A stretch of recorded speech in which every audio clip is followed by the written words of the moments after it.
EH Bilduk osoko zuzenketak aurkeztuko dizkie 2026ko Araba, Bizkaia eta Gipuzkoako aurrekontuei. Halaxe jakinarazi du astelehen honetan Bilbon Pello Otxandiano, koalizio subiranistako Eusko Legebiltzarreko bozeramaileak. Zuzenketa aste honetan erregistratuko dutela jakinarazi du eta aurrekontuen eztabaidaren aferan etxebizitzaren gaia erdigunean jartzeko ahalegina egiten aritu direla azpimarratu du. Zentzu horretan, Eusko Jaurlaritzak beraiekin negoziatzeko inolako borondaterik ez duela ere gaineratu du Otxandianok. Halaber, Alderdi Popularrak ere osoko zuzenketa aurkeztuko dutela plazaratu du astelehen honetan Javier de Andrés Legebiltzarreko bozeramaileak eta ostiralean ere berdin egingo zuela jakinarazi zuen Sumarrek.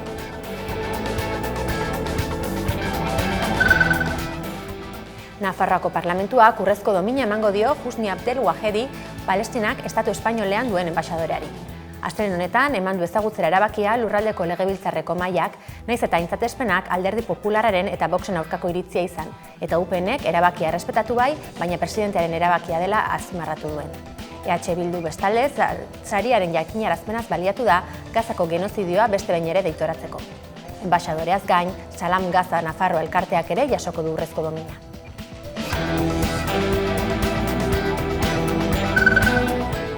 Nafarroako garraiolariak greba egin dute astelehen honetan sektoreko hitzarmen kolektiboa berritzea aldarrikatzeko. Mundaka profesional Anet Nafarroako garraio enpresen egoitzara gerturatu dira Markoainen eta berau inguratu dute 18 urte berritu gabe daraman ituna negoziatu dadin eskatzeko. ELA, LAB, Comisiones Obreras eta UGT osatzen dute negoziazio mahaia eta sindikatuok ez dute baztertu lanuzte gehiago egin behar izatea.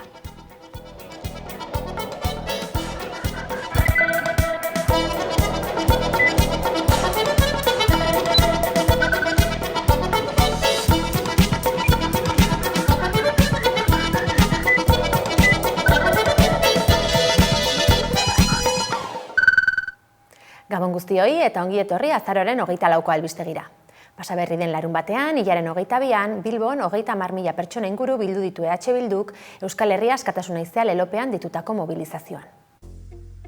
Larunbat arratsaldean, hilak 22-30.000 pertsona inguruk Bilboko kaleak hartu dituzte Euskal Herriaren nortasun nazionala eta subiranotasuna aldarrikatzeko. EH Bilduk deitu du manifestazioa Euskal Herria askatasun haizea lelopean. Lakasillatik abiatu da mobilizazioa eta udaletxean amaitu da. Bertan Arnaldo Otegik EH Bilduko idazkari nagusiak hartu du hitza.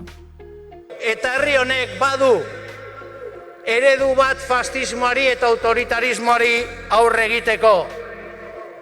Autoritarismoari eta fascismoari aurre egiten zaio, gaur egin dugun bezala Bilbon.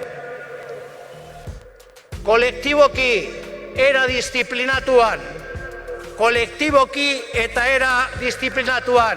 kolpatuak diren sektore guztiak ahaldunduz eta esparru aman komunean erantzuten.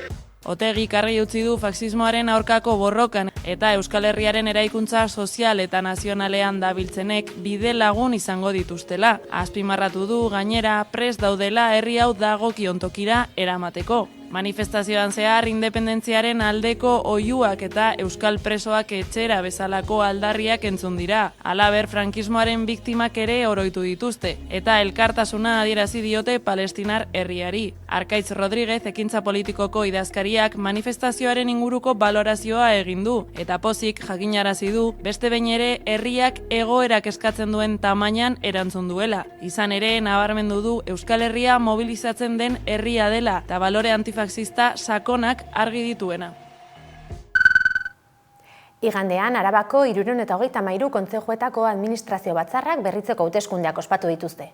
Hauetan ez dago alderdi zerrendarik, ez da ohiko kanpainarik ere. Hautagaiak independenteak dira. Igande honetan ospatu dituzte Arabako kontzejuetako hauteskundeak. Guztira, 30.000 herritarrek zukaten bozkatzeko aukera 333 kontzejuetako administrazio batzarrak aukeratzeko. Hala ere, hoietatik guztietatik soilik 55 aurkeztu dute hautagaitza. Horrek esan nahi du gainerakoetan auzokideek aukeratu dituztela hautagaiak eta beraz, botoa emateko eskubidea duen edozein pertsona hautagai izan daitekela. Kontzejuak nortasun juridiko propioa duten toki erakunde itxiak dira eta hoietako bakoitza administrazio batzorde batek kudeatzen du. Hauteskunde prozesu berezi honek Arabako landa eremuko administrazio batzarrak berritzen ditu.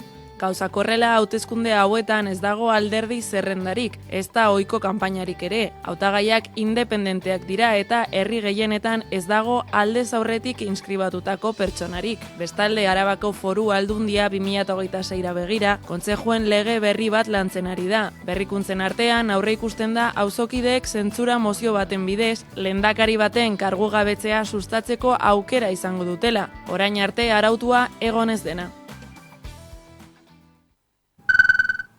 Ehundaka bizilagun mobilizatu dira pasaden larun batean Lizarraldean, eskualdean ezarritako Maestro Abila sekta ultraeskuindarraren aurka. Larun bat honetan Lizarraldean, 100 lagun mobilizatu dira Maestro Abila sekta fasistaren aurka. Manifestazioa Aritzalatik abiatu eta Anderazetik igaro da. Amaiera Abartzuzako udaletxean eman dute, udal eta erakundeei ardurak hartzeko eskatuz. Poliziaren presentzia handia salatu dute antolatzaileek, manifestazioaren aurretik eta ondoren kontrol polizialak egin zituztela, baita herritarrak intimidatzen saiatu ere. Prentsaurrekoan adierazi dute baiara honetako herri txikiek despopulazio arrisku handia dutela, eta sektak egoera hori aprobetxatu nahi duela beren eskuin muturreko ideologia errotzeko. Nabarmendu dute hau ez dela gertakari isolatua eta testuinguru politiko zabalago batean kokatzen dela, faxismoaren normalizazioan alegia. Horregatik, adierazi dute ezinbestekoa dela sektaren eta balio fasisten aurrean jarrera argia hartzea.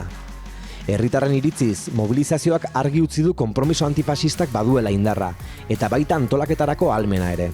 Eta prest dagoela herriak babesteko, aniztasuna, berdintasuna eta justizia soziala defendatuz.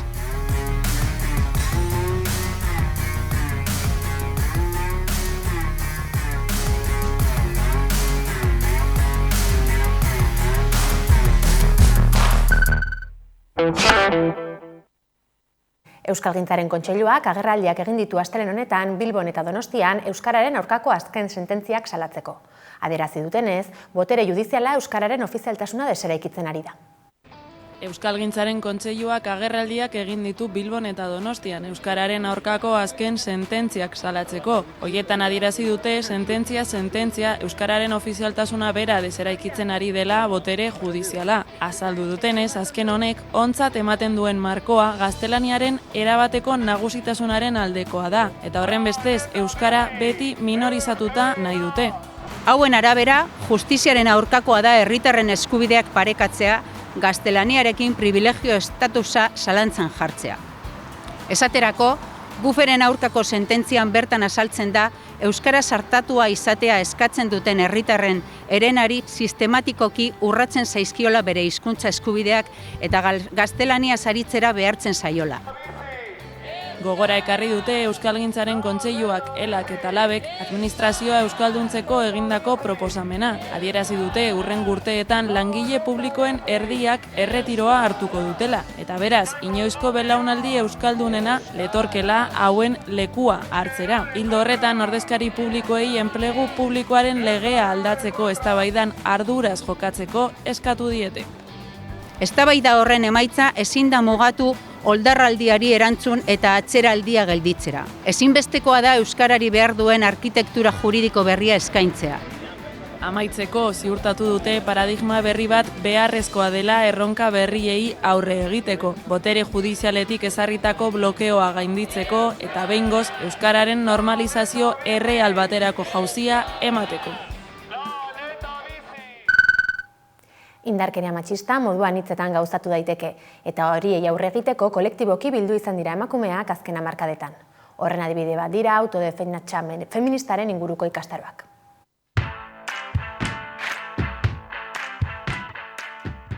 Indarkeria matxista gaur egun pairatzen den jazarpenik ohikoena da.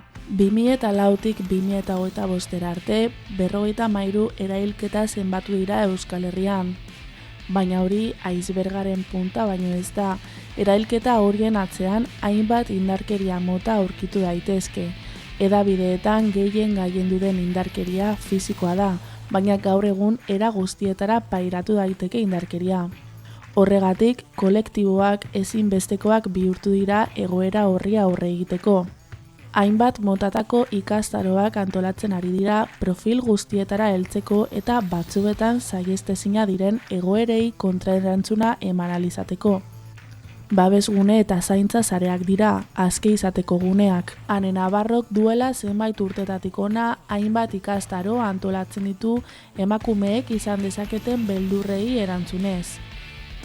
Autodefentsa feminista ikastaroak hemen Euskal Herrian moten dira duela hamarkadak, 40 urte inguru. Baina nik ezagutu nuen autodefentsa feminista duela 21 urte. Eta egin nituen ez ikastaro bakarra, baizik eta bat baino gehiago, nahiko jarraian. Orduan, nik lan egiten nuen San Ignazioko modulo psikosozialean, emakumei arreta egiteko lantaldean. Eta orduan, proposatu genuen, baliabide hau erabiltzea, prebentzio programen barruan. Iruditzen zitzaigun oso garrantzitsua emakumeek ezagutzea autodefentsa feminista, guk baliabide gehiago izate aldera indarkeria matxisten aurrean erantzunak emon alizateko edo behintzat estrategiak izan alizateko eta gero norberak ikus dezala zer erabiltzen dan eta zer ez. Arazo honen aurrean, hainbat bide eraiki dira kolektiboki elkar zaintzeko eta norberaren burua babesteko. Autodefentsa feministen ikastaroak gero eta eskuragarriagoak dira jazarpenek gora egin duten enean. Geure lantaldean bai hasi ginen duela nahikotxo urtero bi tailer egiten. Defentsa pertsonalak bai emoten dituela parte fisikoan tresna batzuk. Bai, eta gainera askotan emoten dira gimnasioetan gizonezkoek ematen dituzte klaseak eta ikasten dira teknika fisiko batzuk. Autodefentsa feministak teknika fisikoak jasotzen ditu, baditu bereak diren teknika fisiko zehatzak, baina horretaz aparte badira beste erantzun mota asko, ez direnak fisikoak, oso garrantzitsua da indarkeria matxistak ikustaraztea eta danon artean izendatzea, bestela inoiz ez dugu jakingo zertaz babestu nahi dugun geure burua. Orduan lehengoa da identifikatzea. Eta gero erantzunak biltzea eta teknikak emotea teknika fisikoak barne noski, baina bakarrik da zatitxu bat. Gainera, gizonezko batek, gizon ziz batek ezin du emon autodefentsa feminista ikastaro bat. Emakumei zuzenduta daude, guk ere zuzentzen ditugu matxismoak urratutako beste gorputz disidente batzuei, guk horiek bai barne hartzen ditugu gure ikastaroetan, baina ez luke inoiz emango gizon ziz batek ikastaroa. Espazio horretan, emakumeek indarkeri horietako erpin oroa aztertu eta ikasten dute. Hainbat metodologia barneratzen dute edozein eraso eta egoera aurre ikusteko. Nik uste dut, gu hasi ginenetik egon da jende pilo bat interesatuta, hasi ginenetik. Itxaron zerrenda izugarria geneukan. Gero pandemia heldu zenean, ikusi genuen zelan tailer guztiak jaitsi ziren pilo bat. Ez bakarrik autodefentsa feminista tailerrak, baizik eta beste batzuk ere, igual itxaron zerrenda ez da luzea, baina bai betetzen ditugula. Asteburu hontan topea guk beti baloratzen dugu 18 izatean, eta 18 izan ziren. Segurtasuna bortzatzen den garai batean, ikastaroak babesgune bihurtu dira eta feminismoa ardatzgune jartzen dute. Zelan geraten garen ikastaroa egin eta gero, bai, beti. Oso esperientzia sakona da, oso elkarbanatzen dana taldean oso berezia da. Espazio seguru bat sortarazten saiatzen gara eta hori gartzen da. Tailer bakoitza ezberdina da, ze tailerra egiten du taldeak. Orduan taldearen arabera beti ezberdina izango da ikastaroa, baina beti oso esperientzia berezia izaten da. Eta hala, beraiek guk adierazten dugu, ez? Babesgune eta elkarren arteko sarea bultzatzen du espazio horietan aske bizitzeko tresnak eskuratzen baitira.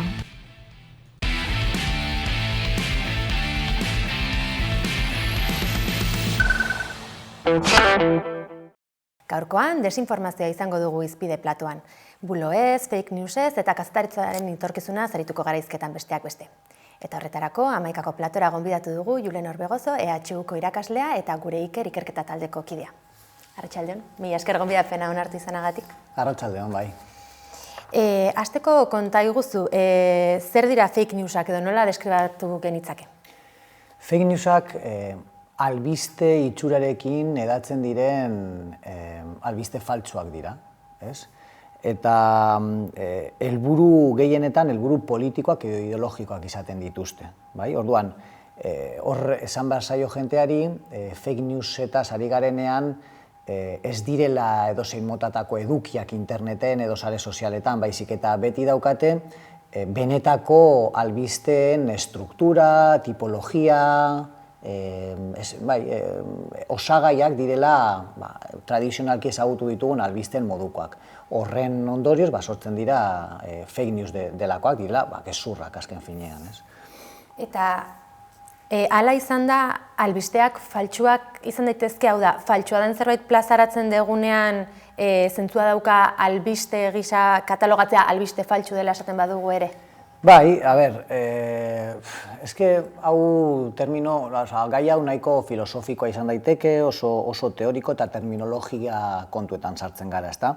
Orduan, albiste faltsu bat izan daiteke, albiste bat, bai, azken finean sortzen duzuna da beste errealitate paralelo bat, eta errealitate paralelo horretan albistek benetako eragin bat izan dezakete, ezta? Albiste faltsu benetako eragin bat izan dezakete. Hori esaten dugu dela Thomasen teoremaren moduan, ez? Harek esaten zuen egia edo gezurra izan, baieztapen bat edo hipotesi batek izan ditzakela ondorioak eta ondorio horiek benetakoak direla. Eragiten dena erreala da, nahiz eta sortu duen hori gezurretazko zerbait izan. Orduan nik esango nuke, baietz, esan dezakegula albiste faltsuak albistea direla. Eta gero bai, gauza bat komentatu nahiko nuke, ez? Galdetu diazu hasieran, zer dira fake newsak, definizio bat, eta nik oso modu didaktikoan edo divulgatiboan azaldu dut, ez? Baina badago beste, Europar Batasunak eta egiten dutenean horrelako tipologia bat, kategorizazio bat, eta baita ere ikerlariek esaten dute fake newsak dira albiste itxurako gertaera faltsuak edo gezurretazko eventoak edo, baina gero badago kategoria handiago bat, eta da desinformazioa. Desinformazioa jarriko nukenik koska bat gorago. Eta hor, desinformazioa ari garenean, ari gara gehiago atmosfera, ambiente bat ez hitz egiten eta elementu ezberdinez. Eta hor barruan, egon daitezke elementu batzu zeinak desinformazioa elikatzen duten, baina ez daukate albiste itxura. Adibidez, egon daiteke satira edo parodia, toki batzuetan edo hedabide batzuek erabiltzen dute satira eta parodia gauza politikoak edatzeko eta bar, eta gero esaten dute, hau gezurra da, kontuz, guk parodia moduan atera dugu, baina efektuak errealak izan daitezke. Gero badago ere, desinformazioa elikatzen duen zerbait da kazetaritza pobrea, adibidez, baliabide gutxirekin egindako kazetaritza, iturri gutxi kontrastatutako kazetaritza, eta, delika edo tentu gutxiz egindako produktuak ere badira, desinformazio elikatzen dute. Gero ere badago sensazionalismo adibidez, edo kazetaritza superficiala deitzen dena, badago ere propaganda, badago ere ordaindutako edukia, horre guztiak fake newsekin batera, hau da, edabide erdi edo sasi edabide batek sortzen duen gezurretazko evento gertaera bat, horrekin batera, horrek guztiak elikatzen du atmosfera bat dela desinformazioa. Hori nahiko nuke ere tipologia horretan. Eta bigarren galderari, existitzen dira albiste, badira albiste faltsuak, badira albiste, azken finean, errealitate paraleloak sortzen dituztelako. Aipatu dugun atmosfera horren barruan imaginatzen du sartuko liratekela ere buloak. Buloak eta fake newsak gauza berbera dira edo badituzte elementu bereizgarri batzuk elkarren artean? Nik hasiera batean esango nuke, buloak dira termino tradizionala. Orain dela urte asko erabiltzen zen termino bat, esateko gezurren difusio bat eman dela, ez? Nik gaur egun buloak lotuko nituzke gehiago kalean esan daitezken gezurrekin. Taberna batean edo espazio publikoa, digitala ez den espazio publikoan esaten diren gezurrekin. Eta fake newsak lotzen ditu gehiago iraultza digitaletik eratorritako produktu batekin. Baina egia da terminoa zientifikoki sinonimotzat hartzen direla, buloa eta fake newsa. Baina nik uste dut jenteari azaldu behar zaiola fake newsa dela gaur egungo gizartearen produktu bat edo, nola gainera inglesetik datorren termino bada, eta gero hor badago elementu importante bat, eta da nork popularizatu zuen fake news terminoa, eta ez dakit gogoan daukagu, baina Donald Trumpek bere prentsaurrekoetan kazetariei hainbat aldiz esan zien, uste dut lehenengo mandatuan ja esaten ziela joara fake news. Fake news, fake news, fake news, eta edozeri deitzen zion fake news. Hau da, bere aurka egiten zuen ideologikoki, egiten zuen komunikabideari, kazetariei deitzen zien fake news. Azken aldia orain dela gutxi izan da, Saudi Arabiara bizita egin omen du Donald Trumpek, eta hor kazetari batek galdetu dio, uste dute, ez dakiz ekatekoa zen? ABC-koa, estatu batuetan zan Saudi Arabiakoa bizita etorri gane. Berdin da, bueno, ez da berdin, igual guere ez gara izaten adibidez nik esango banu ABC dela edo BBC dela, eta hori, baina ez daukat intentzionalidade politiko bat. Kontua da, kazetari bate esan diola, joara fake news. Bere postulatuen kontra egitaitik edo galdera inkomodoak egitaitik. Orduan, berak popularizatu zuen termino hau. Eta desitxuratu ere egiten du kontzeptua. Desitxuratzen du kontzeptua, ze jenteak ezin dio guztiari deitu fake news, ez lioke deitu behar guztiari fake news, eztabaida politikoa oso sanoa da, eta fake newsa da, ustezko sasi medioetan agertzen diren ustezko albisteak, faltsuak diren gertaerak edo. Hau da, intentzionalidade batekin plazaratzen direnak, ezta? Claro, gehienetan, gehienetan intentzionalidade politiko-ideologiko batekin plazaratzen dira, bai. Eta nola iritsi gara egungo egoerara? Hau da, nola hazi eta elikatu dugu desinformazioaren makineria hori? Nola iritsi gara leku honetara? Gaur egun fake newsak dira, edo desinformazio orokorrean, dira bazka oso gozo bat enpresa teknologikoa handientzako. Azken finean, importantea da ere azaltzea, fake newsak gehienetan gerra kulturalei eragiten diela.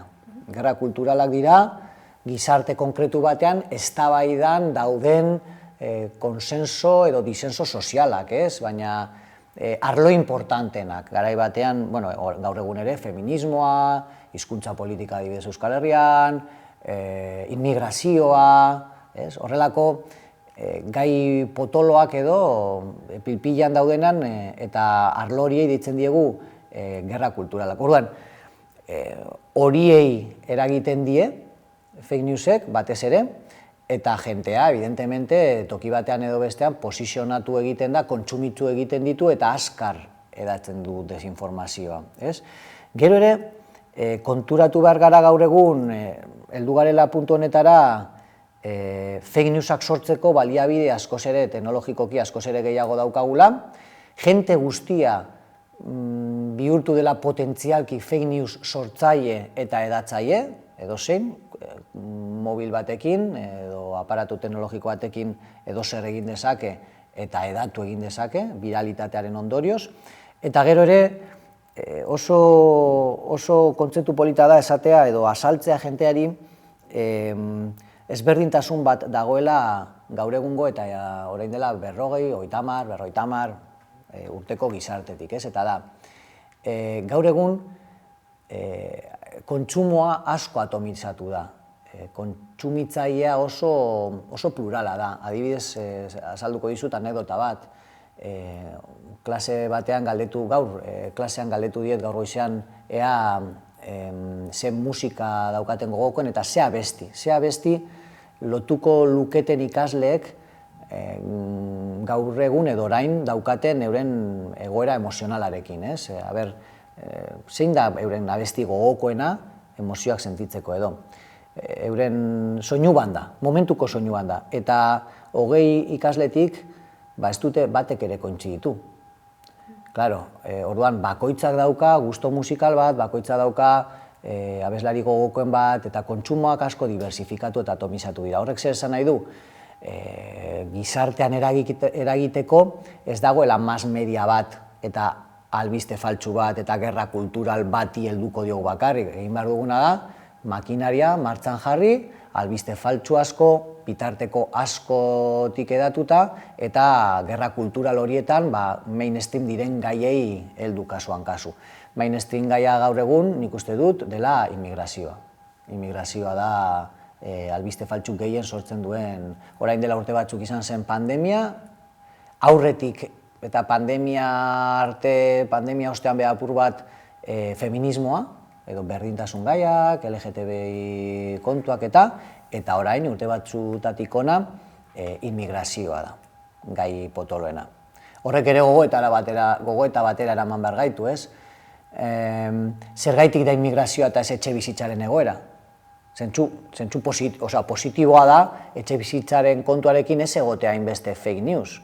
Baina, nik nahiko nuke gizarte ideologizatu bat, non etxe bizitzaren afera lehenengo mailara ekarri, eta hor borrokatu ideologikoki, sare sozial digitaletan ere hor borrokatzea. Horrek esango luke, agian fake newsak ere sortuko liratekeela, baina horretarako gongo ginen persona militanteak horien borrokatzeko, ez?